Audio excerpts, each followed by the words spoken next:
Assalamualaikum warahmatullahi wabarakatuh. Perkenalkan, nama saya Tisha Dwi Aprilian dengan NIM 4012411266. Di sini saya ingin membahas materi tentang desentralisasi, dekonsentrasi, tugas pembangunan, serta wewenang pemerintah daerah. Yang pertama, desentralisasi.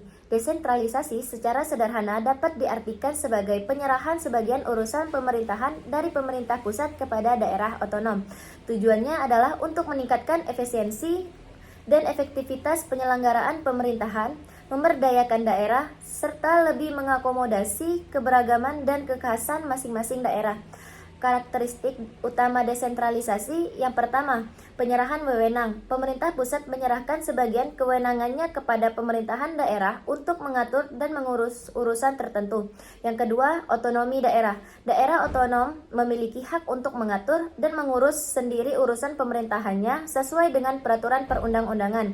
Yang ketiga, kemandirian. Daerah memiliki kemandirian dalam mengelola sumber daya dan keuangan daerahnya.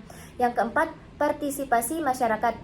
Desentralisasi membuka ruang partisipasi masyarakat dalam proses pengambilan kebijakan di tingkat daerah. Yang kedua, dekonsentralisasi. Dekonsentralisasi adalah pelimpahan wewenang dari pemerintah kepada gubernur sebagai wakil pemerintah pusat dan atau kepada instansi vertikal di wilayah tertentu. Dalam dekonsentrasi, wewenang yang dilimpahkan tetap menjadi tanggung jawab pemerintah pusat. Karakteristik utama dekonsentrasi. Yang pertama, pelimpahan wewenang. Pemerintah pusat melimpahkan sebagian wewenangnya kepada perangkatnya di daerah. Gubernur sebagai wakil pemerintah atau instansi vertikal. Yang kedua, tidak menciptakan otonomi. Tidak seperti desentralisasi, dekonsentrasi tidak menciptakan daerah otonom dengan kewenangan mengatur dan mengurus sendiri urusannya. 3. Tanggung jawab pusat. Tanggung jawab atas wewenang yang dilimpahkan tetap berada di tangan pemerintah pusat.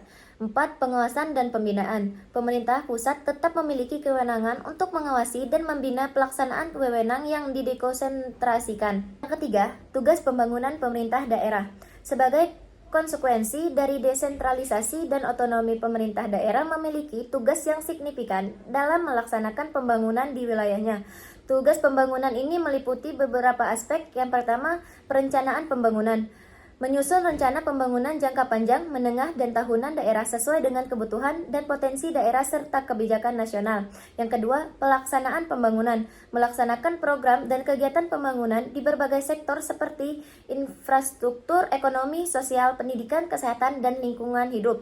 Yang ketiga, pengendalian dan evaluasi pembangunan. Memantau dan mengevaluasi pelaksanaan rencana dan program pembangunan untuk memastikan tercapainya tujuan dan sasaran yang ditetapkan. Yang keempat, memperdayakan masyarakat, mendorong partisipasi aktif masyarakat dalam proses pembangunan melalui berbagai program pemberdayaan. Yang kelima, pengelolaan sumber daya alam dan lingkungan hidup, mengelola sumber daya alam secara berkelanjutan dan menjaga kelestarian lingkungan hidup di wilayahnya. Yang keenam, peningkatan pelayanan publik, menyediakan pelayanan publik yang berkualitas dan merata kepada seluruh masyarakat di daerah. Yang ketujuh, pengembangan potensi daerah, mengidentifikasi dan mengembalikan potensi unggulan daerah untuk meningkatkan pertumbuhan ekonomi dan kesejahteraan masyarakat. Yang kedelapan, kerjasama antar daerah, melakukan kerjasama dengan daerah lain dalam rangka pembangunan yang saling menguntungkan.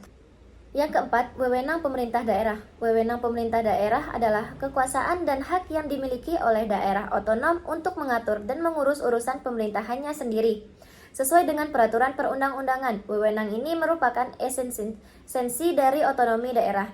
Jenis-jenis wewenang pemerintah daerah meliputi urusan wajib, urusan pilihan, urusan yang dilimpahkan atau dekonsentrasi, tugas pembantuan. Contoh wewenang pemerintah daerah yang pertama, perencanaan dan pengendalian pembangunan. Kedua, penyelenggaraan ketertiban umum dan ketentraman masyarakat. 3. Penyediaan sarana dan prasarana umum. 4. Penanganan bidang kesehatan. 5. Penyelenggaraan pendidikan dan kebudayaan. 6. Penanggulangan masalah sosial. 7. Pelayanan bidang ketenagakerjaan. 8. Fasilitas pengembangan koperasi, usaha kecil dan menengah. 9. Pengendalian lingkungan hidup. 10. Pelayanan pertahanan. 11. Pelayanan kependudukan dan catatan sipil. 12. Pelayanan administrasi umum dan pemerintah. 13. Pelayanan penanaman modal. 14 penyelenggaraan pelayanan dasar lainnya. Mungkin hanya itu yang dapat saya sampaikan. Mohon maaf jika ada kesalahan. Saya akhiri. Wassalamualaikum warahmatullahi wabarakatuh.